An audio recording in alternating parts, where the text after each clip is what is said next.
Bonjour et bienvenue sur la formation Blender, j'espère que vous allez bien. Alors aujourd'hui nous allons voir le node qui fait mal à la tête. Donc moi j'appelle ça mal à la tête parce que quoi, à premier abord, si vraiment je vous l'explique ça légèrement, vous allez rien comprendre de cela. Donc si même vous avez essayé de le comprendre, et je pense que vous aurez peut-être eu des difficultés de le comprendre, mais la définition est plutôt simple, c'est que ce node va envoyer en fait l'objet va envoyer des rayons. Lorsque les rayons touchent, en fait, ça va déplacer la forme de cet objet. Donc ça, c'est la définition la plus simple et qui fait mal à la tête à comprendre. À premier abord, d'abord, on veut d'abord comprendre d'où viennent ces rayons. On veut d'abord comprendre qu'est-ce qui se passe. Donc c'est ça où ça fait un peu mal. Donc ne vous inquiétez pas. Alors, je vais ouvrir un projet auquel j'ai fait encore un deuxième j'ai fait encore quelque chose que j'avais réalisé, donc ne gérez pas un peu ce qui est ici, donc je vais le cacher pour que ça puisse pas faire un peu peur là. Alors, ici j'ai deux nœuds, ce nœud là me permet de faire des subdivisions, donc je peux diminuer les subdivisions sur mes faces, donc si je clique vous pouvez le voir, je peux diminuer les subdivisions ici. Et ce nœud qui est juste en haut ici, donc ce nœud qui est là permet de déplacer un peu. Donc, qu'est-ce qui se passe avec le rescap? Ça va permettre de faire quoi? Si je ne sais pas si je le prononce mal, ça va faire encore, lorsque la surface là va scanner la tête de Suzanne, alors il envoie l'information dans cet objet qui reproduit les mêmes déformations. Donc, il faut toujours se souvenir du scannage. Donc, si je les ai montrés comme ça, c'est pour vous le faire montrer comment ça réagit. Donc, comme vous le voyez, Suzanne va scanner la tête et voilà ce qui se passe. Alors, ça c'était juste un aperçu. Nous allons maintenant rentrer dans les détails pour voir ce nœud qui fait mal à la tête. Alors, une fois que vous êtes ici, je vais aller en profondeur, dans la profondeur des choses pour vous expliquer tout. Maintenant, nous avions notre cube qui est là, on n'a pas de problème avec, on peut venir dans les géométries nodes, on peut créer les nœuds. Alors, ici vous avez le nœud qui permet de calculer et le nœud qui permet de l'afficher. Donc, nous allons supprimer ceci, nous allons aller dans un objet de base qu'on peut modifier les dimensions. Donc, je vais venir ici prendre un cube et là, je peux mettre dans ici. Donc, je vais le mettre ici. Alors, maintenant, une fois que vous avez fait, si nous prenons le nœud qui s'appelle le rescap, déjà, ça vous n'allez rien voir si vous utilisez ça avec votre cube. Donc, si j'essaie de vous le faire montrer déjà, donc je vais venir dans géométrie et le nœud qui fait mal à la tête, il y en a trois là. Il y en a merge, il y en a géométrie proximity, et surtout les deux là qui font mal à la tête. Bon, ne vous inquiétez pas. Quand je mets ici, bon, nous avons au 1 d'abord, nous avons plein de paramètres. Au D, c'est difficile à comprendre même si vous jouez avec des paramètres. Maintenant, je vais le supprimer. Nous allons déjà donner un volume pour mieux voir les déformations. Donc pour cela, on va créer sur les sommets, donc sur les faces, sur les points là, on va créer des objets. Donc pour cela, pour créer, nous allons venir dans instance, on va prendre point. Donc, on va mettre ça sur deux points. Et maintenant, là, c'est pas visible, c'est parce que quoi, vous n'avez pas encore donné la forme à vos points. Donc, pour cela, on va venir dans Mesh. Donc, vous allez venir choisir n'importe quelle forme que vous voulez. Donc, moi, par exemple, je peux choisir justement des cubes. Et là, quand je fais dans instance, j'ai des cubes qui sont superposés. Donc, pour cela, pour se remédier à ça, donc, pour se remédier à ça, je vais annuler toutes les échelles qui sont là qui permettent de l'agrandir. Je mets juste à 1, 1 et là, ça va. Maintenant, pour en avoir plusieurs, vous allez venir régler l'échelle de votre objet de subdivision. Donc, je vais mettre beaucoup de subdivisions dans vertice X, comme vous le voyez. Je vais augmenter un peu comme ça.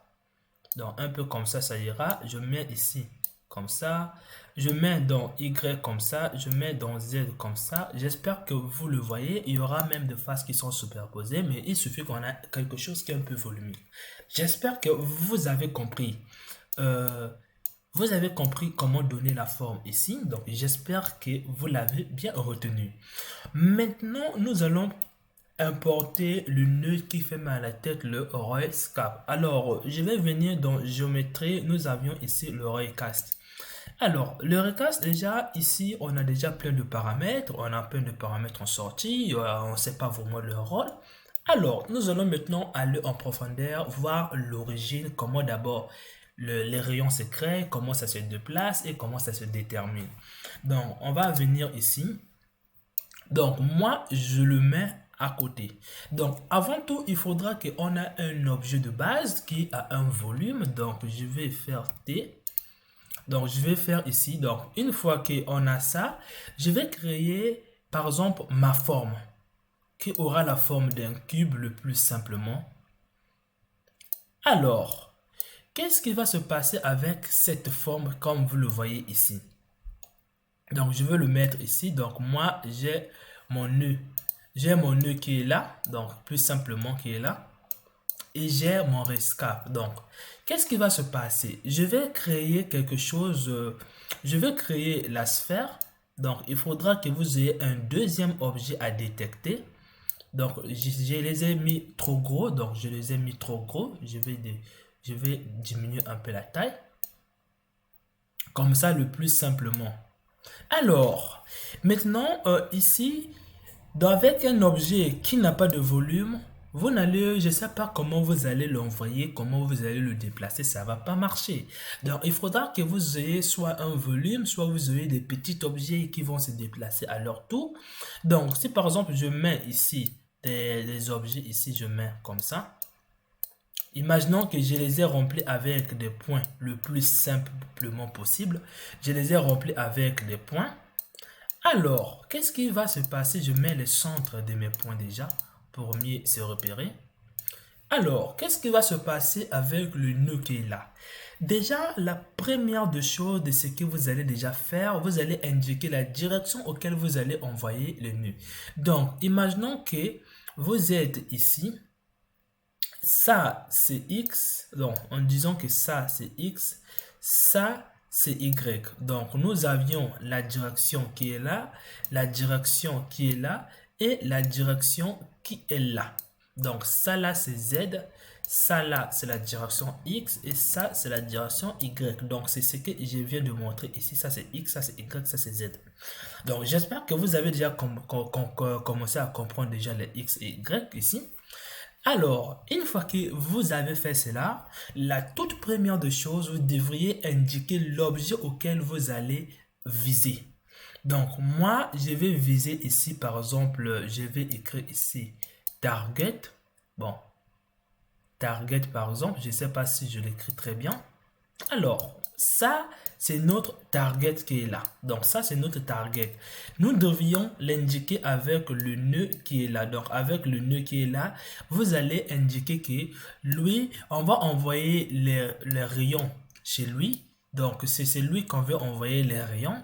Donc, c'est celui. Alors, une fois que vous avez indiqué, vous devriez indiquer la direction auquel vous allez envoyer vos rayons.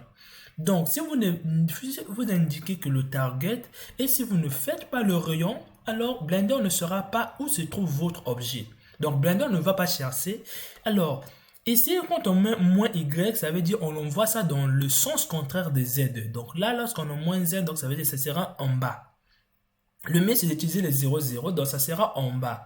Et lorsqu'il va envoyer les rayons en bas, s'il ne trouve rien, alors c'est sûrement que votre objet ne se trouve pas en bas, donc inutile de l'envoyer en bas. Donc on va annuler ici. Notre objet se trouve au niveau de l'axe X, donc la direction de X, mais dans le sens contraire de X. Donc on va mettre ici par exemple, ici, moins 1.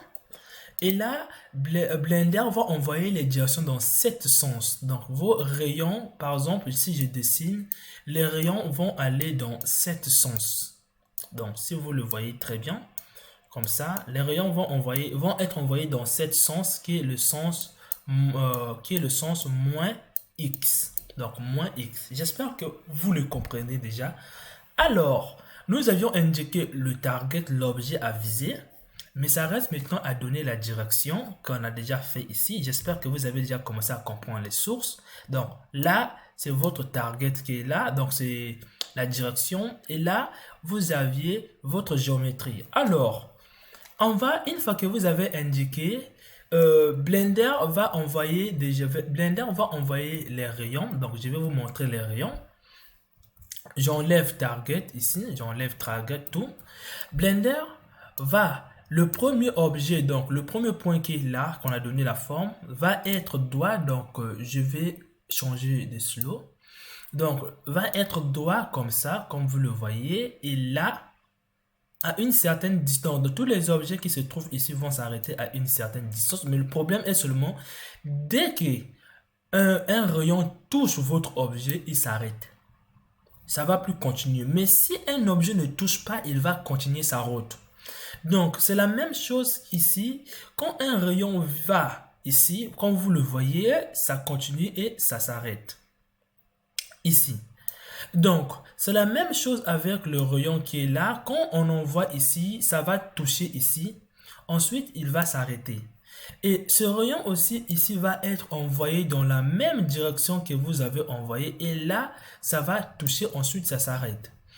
Ça aussi, il va envoyer, donc tous vos objets vont envoyer leur rayon, ça touche, ça s'arrête. Dès que ça touche, ça doit s'arrêter.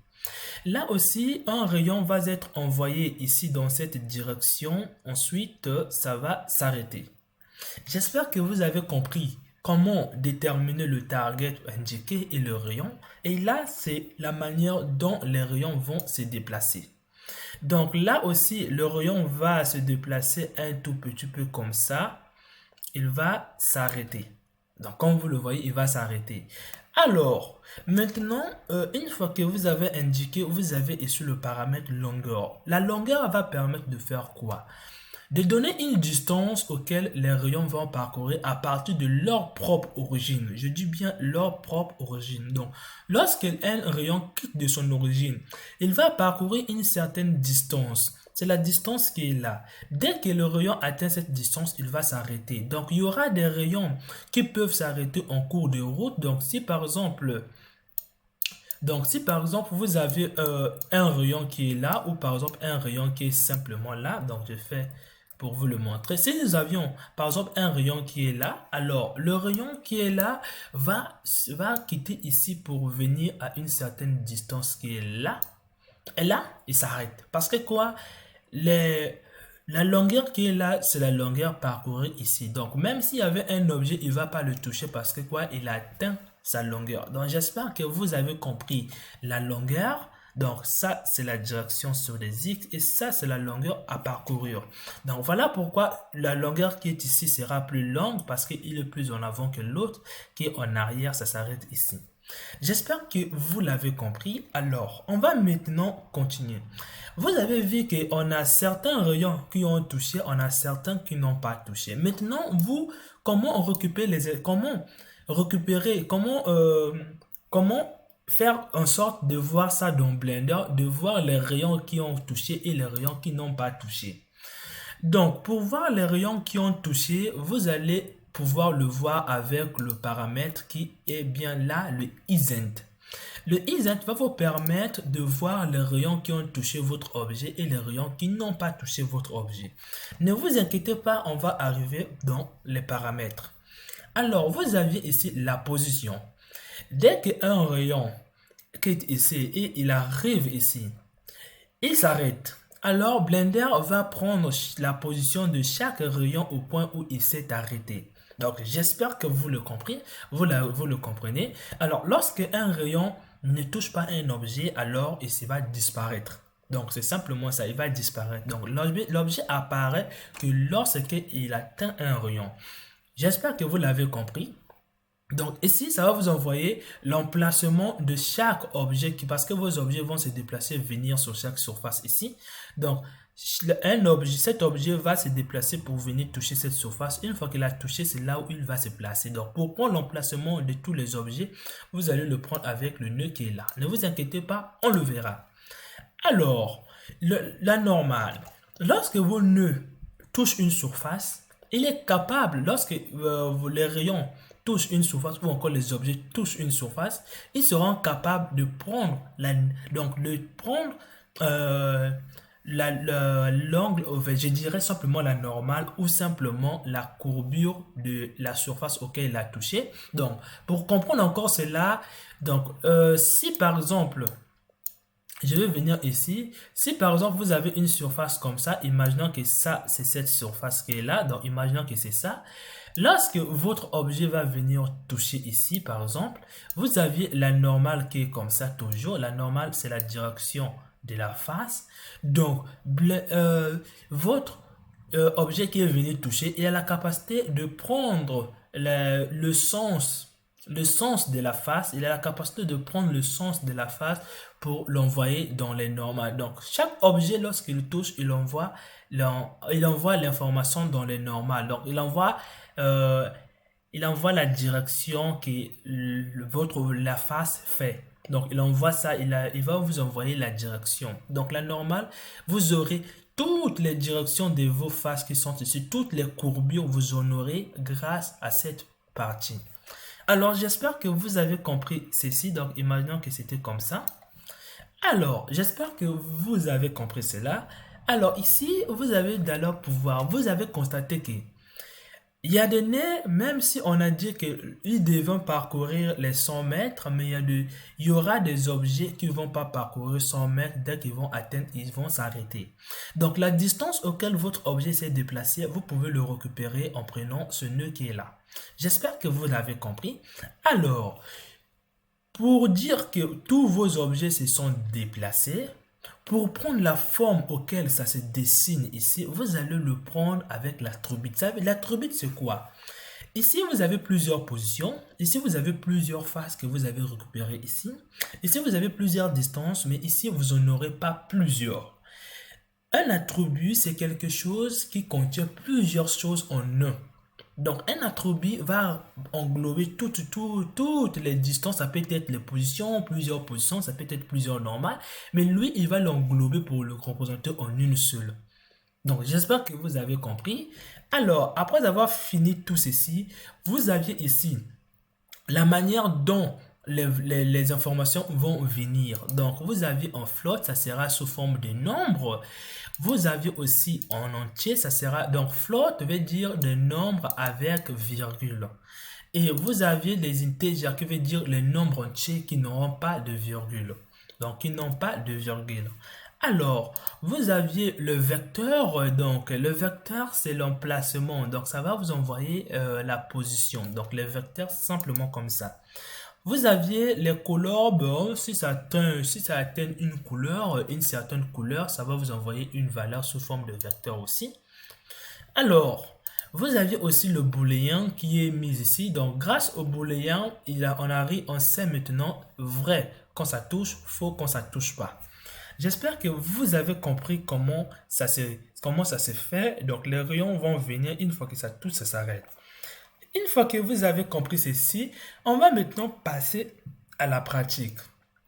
Donc pour cela, on va revenir sur notre objet. On a perdu pas mal de temps, on a passé pas mal de temps, je dirais. Alors, une fois que vous avez fait ici, maintenant, comme vous le saviez, la première des choses, c'est de toujours indiquer l'objet target. Donc, l'objet que vous allez pouvoir cibler ou vous allez indiquer. Donc, je vais créer un objet. Je dirais bien que cet objet, je mets ça sur Y ici, donc je mets ça simplement ici. Je dis que cet objet, c'est elle que je vais cibler, c'est elle que je vais envoyer, c'est sur cet objet que je vais envoyer les objets. Donc c'est sur lui que je vais envoyer les objets. Donc pour cela, je vais venir ici, mais comment importer cet objet dans les géométries nodes de cet objet? Donc pour cela, vous avez quelque chose ici. Donc, je vais le mettre un peu à côté. Vous allez prendre votre objet, vous le ramenez ici et vous lâchez. Et là, vous aviez cet objet dans l'intérieur de cet objet. Donc, vous allez prendre la forme de l'objet que vous avez mis ici. Vous allez donner ça comme cible que vous allez cibler. J'espère que vous le comprenez. Une fois que vous avez ciblé, il y a encore une chose que j'ai oublié. Vous aurez la capacité de déplacer maintenant vos objets une fois que ça arrive ici avec quelque chose qu'on appelle source. On le verra ensemble. Alors, une fois que vous avez fait déjà, Alors, reste à savoir, est-ce que les rayons ont détecté ou pas? Alors, on va venir déjà dans Didn't ici. Vous allez venir ici prendre le output pour voir les rayons qui ont détecté. Donc, on va venir mettre ici dans valeur. Nous, ce sera des valeurs, mais on veut savoir, donc, on va mettre l'objet source qui a envoyé les rayons et on va voir les rayons qui ont envoyé, quels sont les rayons qui ont détecté. Donc, comme vous le voyez ici, je ne sais pas pourquoi c'est en entier, c'est bizarre. Là, oui, c'était en entier. Donc, moi, je vais aller, vous pouvez, je ne sais pas pourquoi c'est en entier, c'est bizarre. Bon, bref. Je vais d'abord vous expliquer les positions. Donc, je ne sais pas pourquoi ça se trouve en entier, j'ai un peu du mal. Donc, je peux revenir en float ici. Oui, c'était bien en float. Au cas contraire, je vais supprimer ceci pour vous ajouter. Je ne me souviens plus des paramètres qui étaient là. Donc, nous avions le rescap. Ça fait mal à la tête. Donc, j'appelle ça mal à la tête. Et là, on met target comme d'habitude. On vient maintenant ici, on touche. Vous faites CTRL SHIFT pour faire apparaître le output. Et là, vous allez indiquer l'objet target. Donc, pour cela, je vais venir mettre ici. Et là, vous voyez qu'on a des choses qui apparaissent. Ça veut dire quoi? Ce qui est vide, ce sont des rayons qui n'ont pas atteint cet objet, comme vous le voyez. Et là, quand vous descendez, vous avez des rayons qui ont atteint. Alors, si dans votre côté, vous n'avez pas réussi, c'est parce que quoi? Parfois, ici, ce n'est pas indiqué, comme vous le voyez ici. Je ne sais pas si c'est le cas chez vous. Alors, ce qui est sélectionné en blanc ici, ce sont des rayons qui ont touché cet objet. Donc, j'espère que vous le voyez. Et ce qui est là, ce sont des rayons qui n'ont pas touché.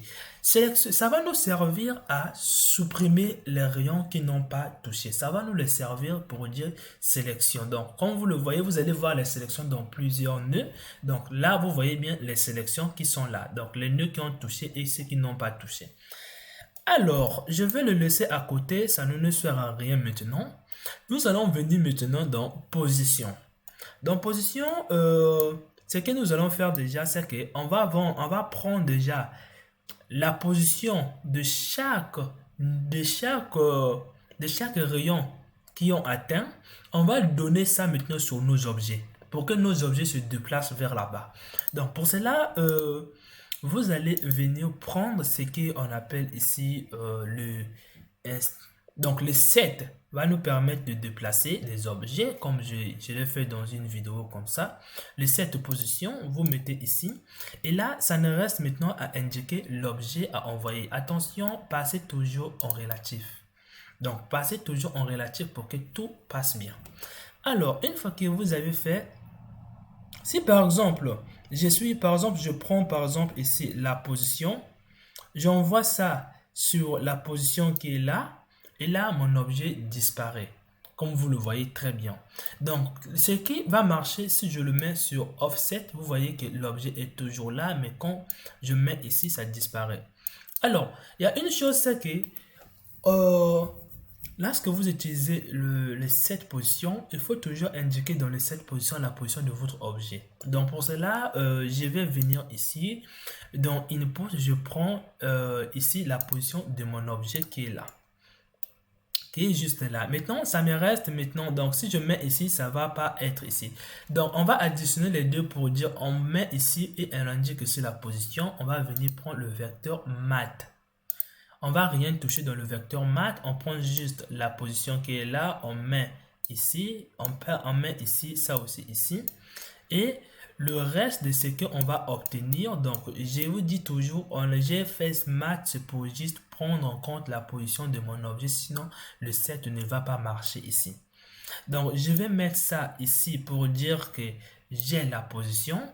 Et là, comme vous voyez ici, bon, je déplace, bon, comme vous le voyez, ça marche déjà. Donc, j'espère que vous le voyez déjà. Alors, maintenant, on va venir ici pour expliquer maintenant qu'est-ce qui se passe. Donc, je vais venir ici. Ici, j'ai mon objet. Quand je déplace, les rayons qui touchent, donc comme vous voyez bien, bon, par défaut, c'est dirigé vers par défaut se diriger vers moins Y. Donc, si vous avez moins Z, si vous avez des objets qui se trouvent sur l'objet qui se trouve sur Z, moins Z, vous allez bien détecter ça. Donc, pour cela, je vais venir ici. Je clique, je viens sur moins Z. Et là, vous regardez déjà que les rayons qui ont été envoyés comme ça a pris cette forme.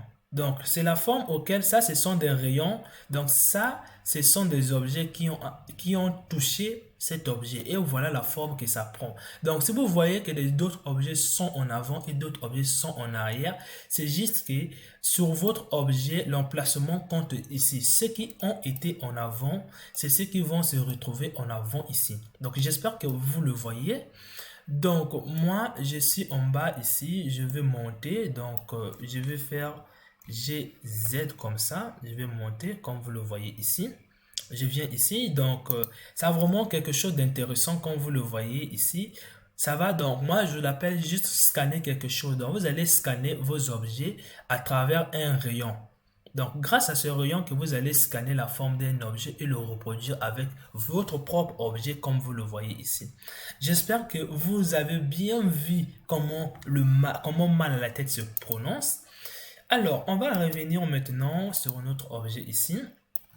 Comme vous le voyez, bon, si je prends par exemple la normale ici, alors la normale, vous envoyez vrai et faux. Donc les vrais et faux. Comme vous le voyez, il n'y a pas d'objets qui ont atteint la normale de vos objets. Donc il n'y a pas d'objets qui ont atteint les normales de vos objets. Alors, on va continuer, on va prendre la distance entre vos objets. Et là, tout disparaît. Donc, la distance par mois, je l'utilise. Bon, vous allez l'utiliser séparément parce que quoi? Si par exemple, oh là là, j'avais tort. Donc, si par exemple, j'envoie ici la normale, vous avez quelque chose de vrai et faux, comme vous le voyez ici. Alors, vous avez aussi la normale. Attention, bon, je sais pas, je vais faire comme ça. Je viens toucher la normale, donc je vais faire CTRL-SHIFT. Et là, je viens indiquer maintenant la forme de mon objet. Donc, je vais venir ici. Je prends le nœud. Je viens indiquer la forme de mon objet en le connectant ici. Et là, vous aviez les normales comme vous le voyez. Il n'y a pas vraiment de normales qui ont touché parce que vous n'avez rien comme normal. Il n'y a aucun point. Il n'y a pas de points qui ont touché une normale comme vous le voyez ici. On a beaucoup de normales dans cette surface, mais en fait, beaucoup de points qui n'ont pas touché les normales. Donc ça, c'est un vecteur. J'espère que vous le voyez. Alors, on va maintenant voir la distance auquel nos objets ont parcouru. Donc pour cela, vous faites CTRL, SHIFT, vous touchez ici. Et là, toujours, allez-y prendre l'objet auquel vous allez pouvoir indiquer d'où ça vient. Donc quand vous faites, vous voyez bien, le premier point, je ne sais pas c'est quel point ici, vous avez les numéros, sur chaque point un numéro qui se liste ici. Donc ici, parfois, ça c'est l'index, parfois on peut aussi l'appeler ID. Alors ici, vous aviez, comme vous le voyez, vous aviez les nombres comme vous êtes en train de voir ici. Alors, vous aviez dans Viewport, donc le viewer, vous aviez aussi quelque chose ici, le viewer. Ça va vous donner chaque point, donc chaque cube, la distance auquel il a parcouru. Donc, vous voyez bien, ces points-là n'ont pas été sélectionnés, donc ils ont parcouru carrément la même distance du rayon, donc ils n'ont rien touché ici. Donc, lorsqu'on descend, on voit que on va descendre, on voit carrément que eux tous, ils ont 100, je ne sais pas pourquoi, ils ont une distance de 100. Ouais, la distance auquel le rayon a parcouru, vous en avez ici. Donc, la distance de chaque rayon ont parcouru 100. J'espère que vous l'avez vu. J'espère que je vous les ai montrés. Alors, je vais le supprimer. Ce n'est plus utile pour nous. Donc, nous allons revenir dans position. On va mettre ici. Et maintenant, on va connecter dans cette position. Vous pouvez le mettre sur offset. Donc, pour agrandir un peu votre objet comme là. Comme vous le voyez ici. Donc là, c'est ça le rescapé. Donc le rescapé, comme vous le voyez ici, je ne sais pas pourquoi je l'appelle rescapé, mais j'espère que vous avez compris tout. Donc je vous ai vraiment expliqué tout pour cette paramètre qui fait mal à la tête. Si vous essayez de l'étudier vous-même, ça va vous faire mal à la tête. Donc, j'espère que vous avez compris. Donc, on se retrouve dans la prochaine vidéo auquel je vais expliquer encore mal à la tête quelque chose. Donc, un mal à la tête qui se cache encore derrière, qui est aussi le proximity, qui fait aussi un peu mal à la tête, mais qui a une définition simple. Donc, ça va détecter les objets les plus proches. Donc, on se retrouve à la prochaine vidéo.